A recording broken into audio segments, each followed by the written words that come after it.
Olá a todos, estou aqui para lhes ensinar um procedimento muito útil se você está querendo determinar a corrente de fundo de escala de um instrumento como esse aqui, um VU meter ou um microamperímetro ou um galvanômetro que você achou lá na sua sucata e deseja conhecer o fundo de escala, utilizando o multímetro como esse aqui que eu vou empregar no teste. Eu vou determinar a corrente de fundo de escala desse instrumentinho aqui que eu tenho, um VU meter, um galvanômetro, um microamperímetro que eu arranquei de um equipamento de áudio. Existem muitos deles à venda por baixo custo na internet e que você pode usar nos seus projetos. O procedimento que eu vou descrever, ele serve para instrumentos desse daqui também, como este, que você não conhece o fundo de escala, mas que certamente você sabe que ela não passa de 2 mA. Para correntes maiores, vocês têm que alterar os componentes que eu vou usar aqui no circuitinho de prova. Vocês têm que reduzir esses componentes para obter uma corrente que chegue ao fundo de escala do instrumento. Então vocês vão precisar de uma fonte, um potenciômetro, um resistor que vocês vão ligar no instrumento e no galvanômetro para obter a corrente de fundo de escala. E aí vocês vão medir essa corrente. Como é que vocês fazem? Vocês pegam uma fonte, no caso que eu estou usando, 6 volts, 4 pilhas, pode ser 2, se você tiver um galvanômetrozinho menor ou com uma corrente menor de teste, né? Você vai usar uma matriz de contato, eventualmente você pode soldar direto os terminais no potenciômetro, certo? Terminar o circuito sem a matriz, soldando os componentes diretamente, o galvanômetro e um resistor. E é lógico, o multímetro, que eu vou colocar numa escala, no meu caso, de 2,5 mA. Quer dizer, supondo que o meu instrumento tem uma corrente de fundo de escala menor que essa, né?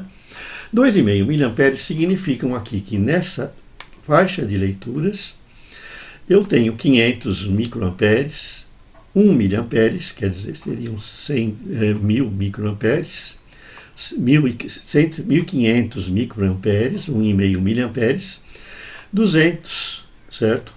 Aqui seria equivalente a 2.000 microamperes ou 2 miliamperes e 2,5 miliamperes, que é equivalente ao 250 aqui. Vamos então medir o nosso instrumento. Vocês têm então aí o circuitinho de prova que eu montei aqui e eu vou ligar o circuito tendo cuidado antes de colocar o potenciômetro a meia escala aproximadamente. Então na hora que eu ligo, o meu instrumentinho já vai quase aí até o meio da escala dele e eu já tenho aqui alguma indicação no meu multímetro.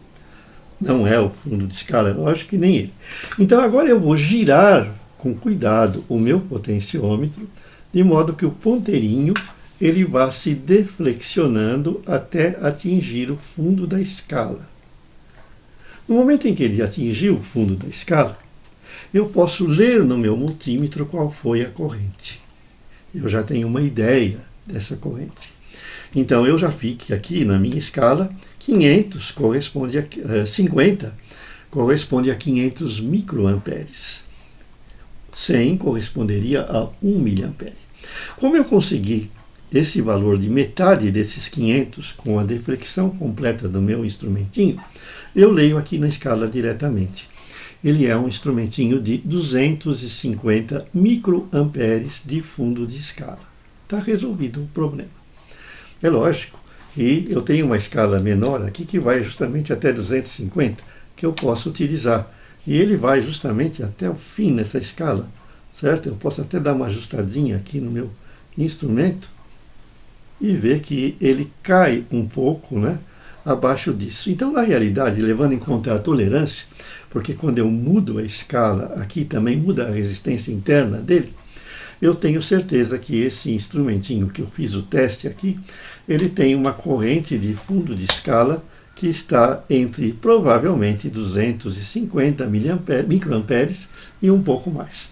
Eu posso fazer isso com qualquer outro instrumento, mudando aqui o circuitinho se eu precisar o valor. É claro que isso também é válido se você usar o seu multímetro digital, né? O interessante de usar o multímetro analógico com o instrumentinho analógico é que você acompanha o movimento das duas agulhas. Quando você tem a corrente do microamperímetro mudando aqui, você vê o movimento das duas agulhas, a do seu multímetro e a do instrumentinho que está sendo testado, que é mais até interessante, né? Do ponto de vista didático, né?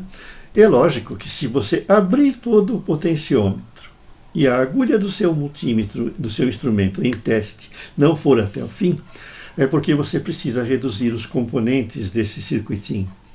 Eu usei no meu circuitinho de prova 330 ohms e um potenciômetro de 47K. Eventualmente você pode reduzir esses componentes se você verificar que a agulha do seu instrumento não vai até o fim, porque ele tem um fundo de escala maior do que alcança a corrente nesse teste. Se você gostou desse vídeo, tem algumas dúvidas ainda sobre multímetros, escrevam, vejam o link que tem a descrição no artigo, deixe o seu like e inscrevam-se no nosso canal. Até mais!